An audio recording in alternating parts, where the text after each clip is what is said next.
Hello, everyone, and welcome to The Theorist And the Savant. with your host, JC Botero67. And Alex Sinclair.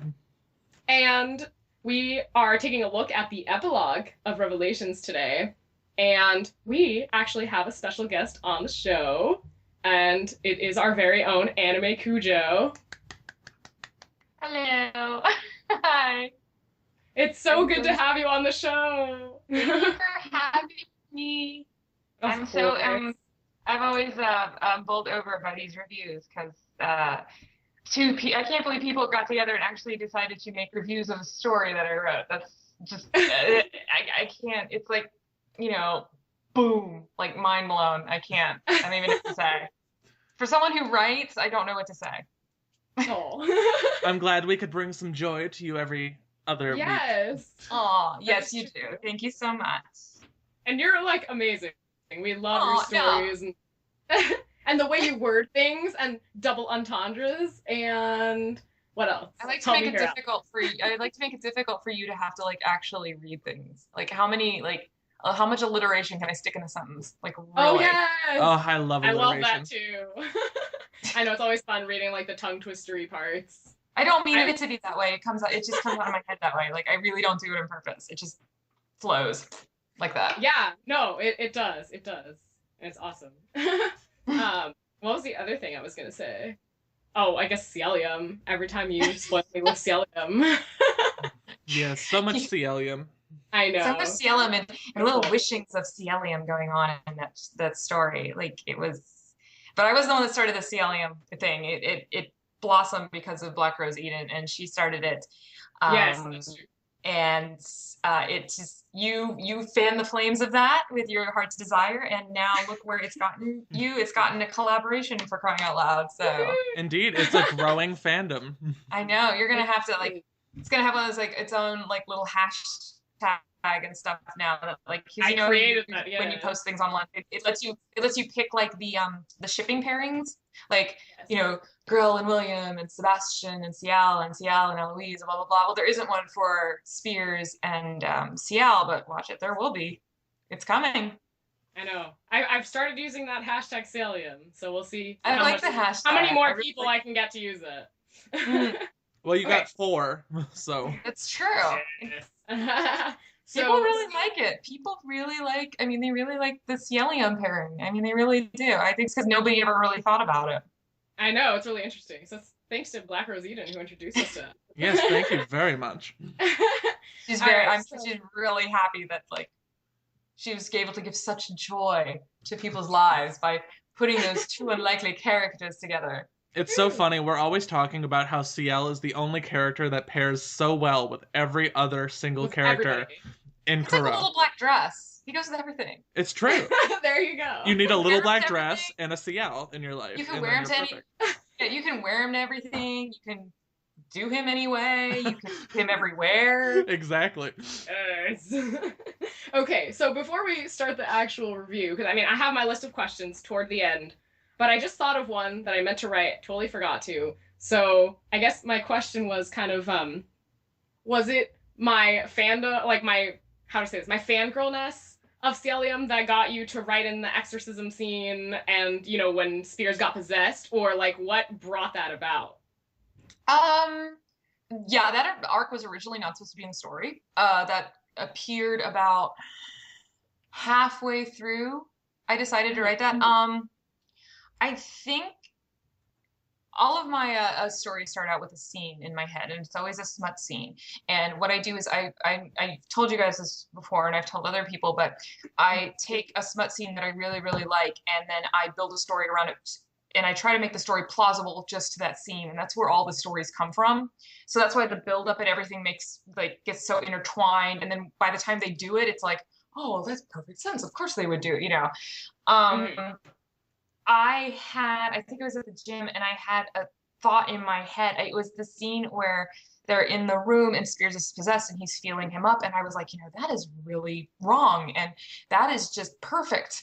And so that's why that got put in there. And all it did, the best part was, is it just enriched the whole story, and it brought a whole new element to their relationship and the way they interact. And it just brought even more tension with Sebastian to the story. So that's why it ended up in the story, but it really was not supposed to exist initially. Because then I had to think of who was going to get possessed, and it was just, there's so much work went into it.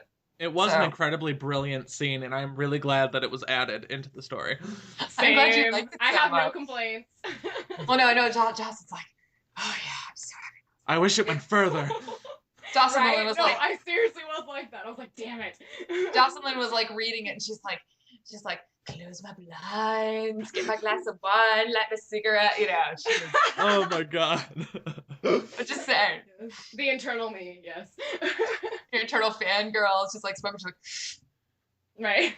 15 scented candles. Sharing a smoke with Spike Spiegel or something. Okay. All right.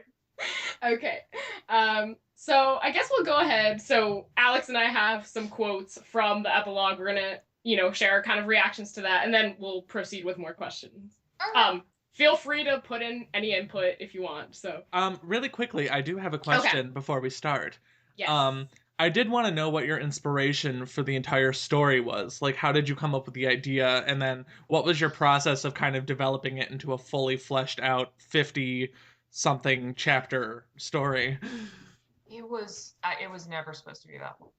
Because after I got done writing A Slow and Steady Seduction, I'm like, I'm going to write a really short, simple, apparently, I've said this to other people before. Apparently, I can't write short little crap. Like, even my one-shots are like 10,000 words. Like, they're not these short little things.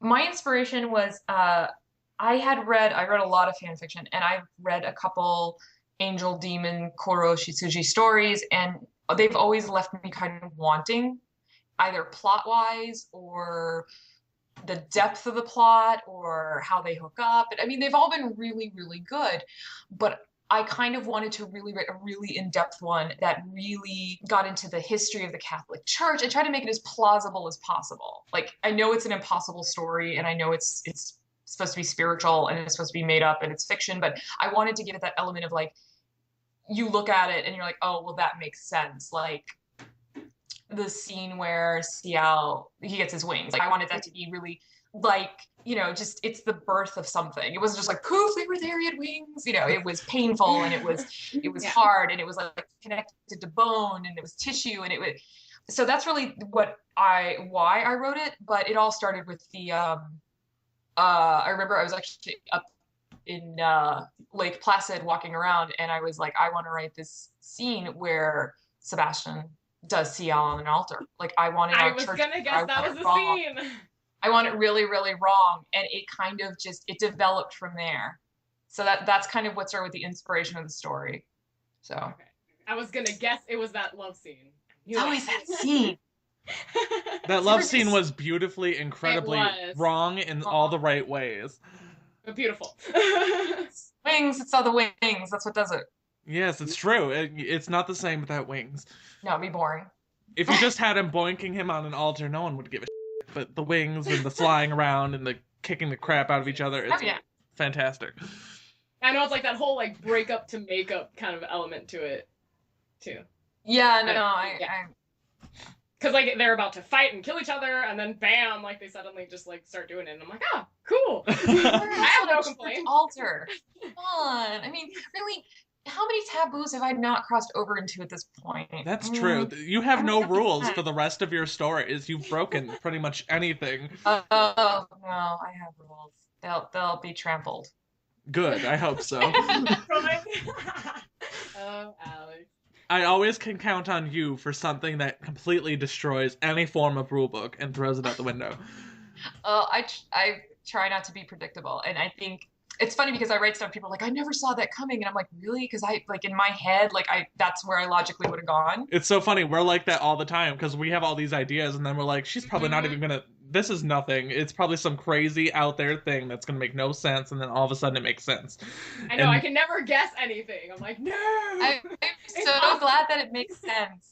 That's all I can ask for, is I'm not writing something that's like, okay, that was just stupid. Where the hell did you pull that out of your ass from? Sometimes I get confused, and then in like later chapters, I'm like, oh, that suddenly makes so much freaking sense. How did I not see that? And then I go back and read it, and I'm like, okay, I see where this was all leading up to this point. Oh no, I'm glad it makes sense, and I'm glad stuff ties together, and gives you that moment where you go, oh, yeah. Exactly. That's what I aim for. So Awesome. I'm glad. I'm very happy to hear that. All right. So I guess we'll move along with this epilogue. Yes, Jocelyn is the one to start this time. Hey, yeah, second time in a row. All right. So this line that I'm about to read had me thinking back to when Alex and I kind of joked around like, ooh, Alois is probably spying on Ciel and Sebastian when they have like sexy time and whatnot. Because since he does, like, he's not in heaven, like he's just kind of wandering around on Earth. But I'm like, well, he probably leaves them alone when they have sexy time. But you never know if he's spying. I can just picture him with like ghost binoculars and like a ghost martini, and then like afterward it's like a ghost cigarette. Like it's like, oh my god, it was so good. That's beautiful. Okay, so I'm gonna read this quote, part of it, I guess. After leaving the gravesite, Sebastian and Ciel had walked hand in hand back to the Phantom Hive Manor. The atmosphere between them was oddly quiet and peaceful. And then back in the privacy of Ciel's room was another quote that I was just all like, is it really private in there? Like, isn't Alois in there still because he was sleeping and whatnot? Oh god, so, I love Alois so much. I was really glad when you brought him back as a ghost, and I was like, oh my god, he's gonna get into so much shit. Because he now has no boundaries, just like AnimeCujo has no boundaries. He's my Alois in my stories is my unfiltered brain. That's pretty much the best, like the way my brain processes before I actually have to filter it out for society. That's Alois. It's very sad. Oh my god, I love that the portal to hell looked like a vagina. I'm just gonna throw it out there. I was thinking about it in my head, and I was like, looks like a giant vagina. And who would be terrified? Alois. Portal to hell. It was fabulous. Giant lady parts. Oh. Alright, I suppose I'm going to continue off of Jocelyn's bit of the quote. Back in the privacy of Ciel's room, he locked the door, and Sebastian was immediately pushed into the shower. It didn't sit well with the angel that the man was covered from head to toe in dirt and mud, and still in the very suit he had been laid to rest in. And when I first read that, I was like, oh, shit. AnimeCujo's gone right into the sexiness. It's going to get hot. It's going to get sexy. They're going to have shower sex. And I'm just like... And then it was like, no, but that's okay. I mean, it was fine. I was really anticipating sexy, digging out of the grave shower sex. Yeah, well, we just had like the classy, like, the room gets dark moment. I don't know. That section wasn't really about the sexiness of this too. It was more about his dealing with the fact that like this person came back. Mm-hmm. There probably could have been a smut scene, but I feel like it would have kind of taken away from everything else that followed it, because the explanations that came afterwards like really were meant to tie up the questions in the story. I do agree, and I was really happy with the way that it came out. Yeah, I agree. I'm really glad. Jocelyn naysayer. She's like, it's not gonna end happy. There's no way this can end well. Everybody's dead. And I was just sitting here like, Jocelyn, shush. It's going to end fine. Everyone's going to be happy. And you're going to shush. Because I cannot be heartbroken at the end of this story. And you're getting into ghetto-ness. And I've got to say, I am a priest. Yeah. Every episode is a priest. There's a priest someplace, somewhere, at some time in every single episode. And William in the Nico story is going to be a priest. Like, that's like his side job or something. His side job is being a priest. He's an sister. There we go. That's such a weird side job. Oh, what do you do? I'm a general contractor. What's your side job? I am a priest on the weekend. Oh, okay. Okay. Anyway, back to more quotes from the epilogue. I've got this one. While the sound of hot water echoed from the bathroom, Ciel sat on the edge of his bed, thoughts running in a loop that he was not dreaming, that Sebastian was actually and truly here, alive and no longer a demon. And at first I'm like, Sebastian is no longer a demon. I was like, how is this possible? How does Ciel even know that Sebastian's not a demon? But I know like later on, we find out how Ciel knows and how it's possible. So anyway, moving on to another quote that, again, Alex will pick up on. Then there was a matter of Father Spears, who would not take this well in the slightest. And I'm like, oh, you bet he's not going to take it well. That's right. #Celium. The holy man did not deal well with surprises, especially ones that defied the laws of nature and spirituality.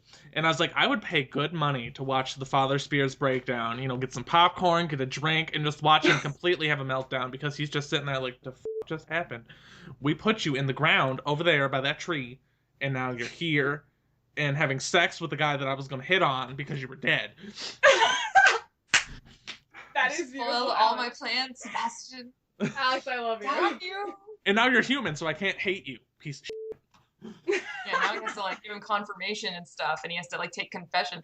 Now think about it, like if Sebastian's like, "Oh, I'm a good Catholic now, I have to go to confession," and he comes to confession to talk to Father Spears, and he's like, "Father, I have sinned," and Father Spears is like, "Tell me your sins, my son," and like, "Well, last night I did some real freaky deaky shit with Ciao On the couch. Like, on the couch with a fish. One time in the church altar." Wait, a fish? I don't know. But yeah, he could talk about the church altar. That would give Father Spears a heart attack. I know. Can we just write a one-shot on this, please? No sexy at all. Just Father Spears having a freaking heart attack and all the things that Sebastian and Ciel did. We had sex on your desk. Oh my god. On his desk. On my private office? What? I could be in there with like the Clorox wipes. Could be there with Clorox wipes and holy water. Oh my god. Stop the demons. Stop the demons, you know. Wipe. Can I still smell Ciel? Where is he? No. Oh my goodness gracious. That's too funny. Alright, continuing on. Yes. Finished, Sebastian stepped out into the bedroom with only a towel slung low around his hips, ebony strands dripping wet. Ciel looked up, seeing a smirk twitching at the edge of those playful lips. And I'm just like, alright, no towels allowed. You need to be naked right the hell now. And, like, oh my god, I want him naked and all over my face. But anyway, continuing. I had to write a note to myself to ask you, now that I have you here in person. I need specifics, and I need graphs and charts and measurements on how big Sebastian and Spears' junk is. I need graphs and charts and things. Graphs and charts. Do. No. I know. Well, I mean, it's a big question. I have a ruler here. Oh, God. I think you need a yardstick. No. Oh, shit. Okay. I don't own one of those. Well, I think, so if Sebastian's a demon, and demons are designed to lure in their prey, then their package has to be really good. Yeah. Everything about it has to be good. You know, has to be thick, long, not curving in any weird directions. No Sharpays, you know, just... I'm just saying, like, it would have to be, like, good 8 inches or so. You know, nothing too scary to tear anybody apart, but still, like, you know... At least not in human form. ...work with. So, and Spears, I would like to think that his junk would be, like, a little shy. Like, you kind of have to coax it a little, like, scratch it under the chin. It's okay, baby. Come out and play. It's all right. Oh yeah. my God. Like, I would think that it would be, like, the same thing. It would be, like, good 7.5 to 8 inches, even like curves up a little because, you know, it's always praying. It's always facing God. So I would say that is what I would say about Spears. It hurts. And Sebastian's doesn't need any coaxing. It's just like, I'm here, jump on me, you know. Right. Oh my god. I'm sin incarnate, like just jump on my junk, you know. And that would be it. Oh my god, That my is the body most hurts. beautiful answer ever. Yes. I'm glad I asked. So that's if that's what you want to know, that's your answer. Oh my god, that was fabulous. All right, so I guess it's me now. So this is where I realized, okay, now I know why Sebastian's human all of a sudden. The once dark-tipped nails were now a healthy pink, resembling his own closely, and the angel placed a light kiss to the index finger before nipping at it slightly. So yeah, that's when I'm like, okay, now it makes sense now. Like, I didn't realize his nails were, you know, human-looking now, and not, you know. He's all super fun and human now. All soft and squishy. And delicious, still. Oh, yes. Which leads me to my quote. Will you miss it? Sebastian inquired softly, CL settling back down, burying his face into the crook of the man's neck. The demon parts, I mean. And I'm like, he still has the only parts he needs. You know, that luscious demon, now human, Pangus. And I wanted to ask, now that he's human, did it get smaller? No. Okay, alright, thank God. Same physical body. Same physical. He's got the same physical body, you know, minus the demon attributes. And you know, a giant happy dick is not a demon attribute. You know, that's just a bonus. Yes. A bone. A bone. Us. Yes. Bone us. Bone all of us. Yes. Right? That's beautiful. Man. Alrighty. So back to me. We're doing like this back and forth thing. I like it. Okay. I think being human is going to take some getting used to for you. Sebastian grumbled in agreement. And then it goes on to the next quote, which is, tell me, Sebastian. So right in between those sentences, I was like, ooh, I know, I've got this. I'm finally going to get something right now.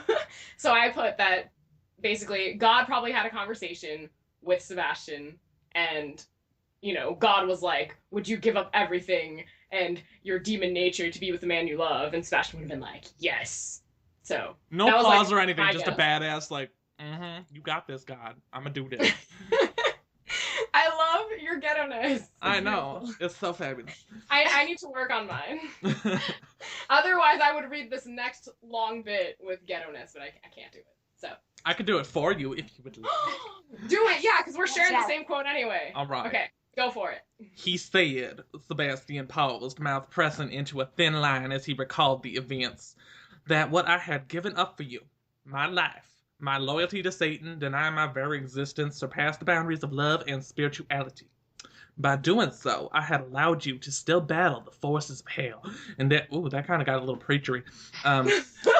And therefore, humanity was in debt to me. What am I doing? I'm gonna read this last part as Grell. Yes! Yes. In return for such a selfless act, he would bestow upon me the greatest gift an infinite being could offer. He stopped, catching CL's wide, impatient eyes, and cocked an eyebrow. A human soul. So I totally get credit for my guess, right? Yeah. Yay! Get credit for that guess.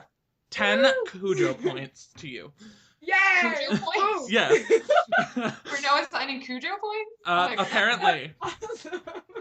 And I get a That million for being the randomly best reminds girl me ever. of, like, freaking Yes, you do. Harry Potter. 10 points to Gryffindor. Or no, wait, Slytherin. Okay, anyway. And I'm just happy that they can go to heaven together and be together forever and not be separated because, you know, I'm a mushy romantic kind of and I would have been sad. So yay, happy ending. From the very first time that you brought up that when Sebastian dies and there's like nothing and it's just, you know, that's it and there's nothing, I was like, at the end of this, he better get to heaven or find some way for him and CL to go off into an oblivion together someplace. And I get my wish now. I'm very happy about that. Ooh, you're able to guess that. Hey. Oh, it's true. I guessed something. Yes. Yes. Way in the beginning of this story.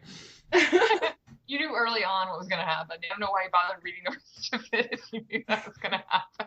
Because I came for the smut, but I stayed for the story. Miss Aw. AnimeCujo. Oh, nice. Yeah. Nice. It's going to be on my We had to throw gravestone. that in here at some point. It's going to be on my gravestone. I'm going to die, and that's what I was going to say. It's like, she came for the smut, and then she did. That's exactly what it's going to say. It's going to be really sad. That's beautiful. Oh. So People speaking walk by. of Can you imagine graves- walking by a cemetery, and like you see that on a headstone, and you're like, oh, That's beautiful. smut cemetery, like pet cemetery. Oh my god. And then you come back to life. Except penises come after you. Oh my So, like, god. animals come out of the guys like penises. They're like, Oh jeez. anyway. That sounds like a new Stephen King novel to me. Nice. So speaking of headstones, I'm just curious, what is it with Sebastian and his headstone fetish or obsession? I'm like, dude, he's turning into like an Undertaker 2 or something. It's true. Because, okay, this is a quote that I'm gonna read. This is Sebastian right here. Although, I think he went a little overboard in breaking my headstone. Miracle or not, that was a bit of a waste. And I'm like, oh, Sebastian. Like, I thought it was funny that he poked fun at the headstone last chapter, and then like he's just all like, oh, like, you know, Well, you know, it's a waste. Got a little carried away. Headstone. It's expensive headstone. He could have used it again down the line. Waste it. It's all broken now. Oh yeah. What are you gonna do with it when it's all? You can't do anything with it. It's useless. But just to comment on something. So the theme of free will has kind of run throughout the story. CL had to make decisions. The reason that Angela and Ash were one body and they were jealous of the humans for having free will, because everybody in this story makes a decision what side they're going to follow. The angels and demons really don't have the option, but it's been, I'm not very religious, but I have read a couple of things, and it seems like free will is like one of the biggest things that like the Christian religion says that God gave to people, and that's where this all kind of fell into it. And so that is like really the continuing theme running throughout the story, I think. And I don't know if people remember the fact that Angela and Ash were punished for what they did because they were jealous that humans had free will. So I figured there's no better way to bring Sebastian into heaven, because it seemed too easy to be like, oh, you sacrificed yourself for Ciel, so yeah, you get an automatic, pass go, collect your $200 and go into heaven. It's too easy. It's a bigger challenge, and it's a bigger gift to go ahead and make him have to live as a human and make that decision himself, because then he can really decide if he belongs in heaven. But what God did was give him the opportunity to end up there, if that's the case. So. And he wants to stay with Ciel forever, so. And I think that Sebastian has a bit of an advantage because Ciel is not going to let him go again. No. So Ciel's going to be there and be like, look, you're going to straighten the up. We're going to do this, and then we're going to go to heaven, and you're just going to shut up and deal with it. I am your master, and you're going to obey me. Yes.